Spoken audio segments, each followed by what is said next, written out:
Hey guys, so today I'm coming at you with another back to school video, and I didn't actually list this one in the list of the ones that I was getting you guys to comment on which one you'd like to see.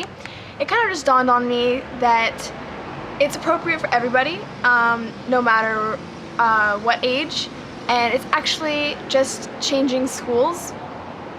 And this doesn't just happen when you graduate elementary school, or in some of your cases middle school when you go to high school or university or anything. People transfer schools all the time for various reasons, whether they like it or not, and I am one of those people. And I have to say that no matter how many times I had to change schools, I always felt the exact same way. I was scared. So the first time it happened to me was when I was going into grade 1, because I used to live in Barrie, Ontario, for those of you who knew where that is, and I had to move to Toronto because my parents got divorced, and so starting school was stressful. It wasn't just because I was starting grade 1 as a new school, but just like the family thing, that was definitely a problem, and it added to the stress of a 6-year-old going to a new school and starting grade 1. The second time I had to change schools, I was in grade 5. Well, I didn't fully change schools in grade 5. I was in a special program. I'm not sure if the States has this, but it's something called the Gifted program. I'm not really going to go into it, but if you have any questions about it, just comment below. But I would go once a week to another school for this program, and I didn't want to do it because that meant one day away from all my friends, and I was forced to go. I can't even lie. My parents definitely made me go, and at first I regretted it. I was like, I don't want to do this, I'm not gonna have fun, I'm not gonna meet anybody, I'm not gonna know anybody. And of course I made friends. I am a very friendly, outgoing, loud person, and I tend to make friends within seconds. If I introduce you, we're pretty much friends, and hopefully it goes from there. But it wasn't easy. It was a whole new school, and even though it was only one day a week, a problem that I had was not making friends at the new school, but keeping my friends at my old school. Because a lot of the girls, whether they remember this or not, definitely made me feel like an outcast because I was the only female who was in the program. And so I went with a bunch of guys who I wasn't friends with anyways. So when I came back for the other 4 days of the week, the girls all thought that I was smarter than them, and that if I didn't understand something that they did, they're like, well, how does that make sense? You're gifted. So I forgave them long ago for that nonsense, because looking back, it's something stupid to worry about and to think about. Like, it's over, it's done, it's no big deal. But that was definitely hard. So the next year, when I was invited to go to the full-time gifted program, it had just started. We were on the west end, so there was one on the east end and one on the west end of Toronto, and I was terrified. I didn't want to go. I thought, no, as much as like I had issues with some of the people at my current school, I was like, I'm not leaving, this isn't happening. And again, I was told by my parents that I could try it out, and if I didn't like it for the first couple of months, like the first term, because I think there used to be like 3 terms in elementary school, that I would be able to go back to my school that I'd already been at.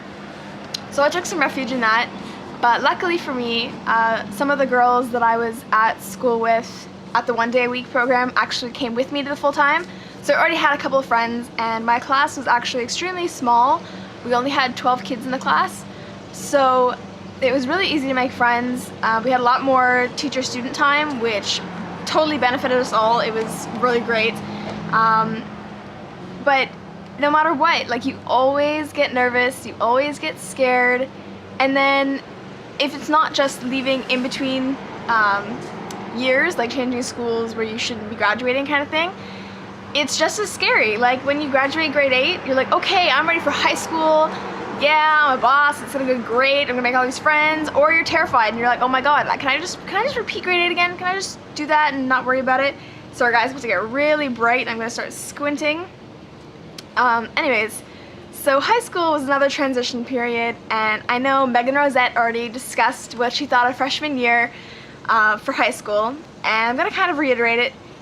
just make friends in your first class. Like I know my high school has had a little bit of an orientation, nothing too crazy, but they would get you together in your homeroom class. Mine was gym, and that was fun. And so we introduced ourselves to the class, got to know each other a little bit, and we had people direct us to other classes. So if you guys can walk the halls of your classes first, I highly recommend it. My high school was huge. It was a really big building, and we were all like, oh my god, we're gonna get lost, and we never did. Sometimes it was a little frustrating because there was a lot of people going in those hallways between classes, but if you have time to walk around, I definitely suggest it, and same for university. For me, when I was a freshie, I didn't get to go to the campus tour because a friend of mine slept in, and the three of us were going, and because one of them slept in and thought we were actually meeting up an hour later, we didn't make it in time. We made it in time for some of the other, like the more important stuff, but we didn't get the little campus walk. But I survived. I learned the names of buildings, and I had time to walk around and learn where classes were. Also during the orientation week, I got to ask my leaders, like, I'm in this building, what is that? Where is this classroom? And they tell you, like, just ask questions, guys. No one is going to make fun of you for it or like harass you about it. You generally need to know. If you have to ask the teacher, if you have to ask just other students, even upper years. It definitely helps if you have friends in upper years. I didn't, but I made friends in upper years quite easily. But they're quite helpful. Or if you have like a friend who's in your grade but they have an older sibling, that's something that Megan was talking about. It's definitely helpful. Just don't be afraid to ask questions. And if you guys are going to university or college, as mostly known in the States, congratulations. You guys will have a blast. If you guys are starting university or in university, comment below and let me know what you're taking. I just find that stuff fascinating. I like to know what other people are doing. I think it's kind of fun. And if you guys have the chance to do an orientation at your university or college, take it.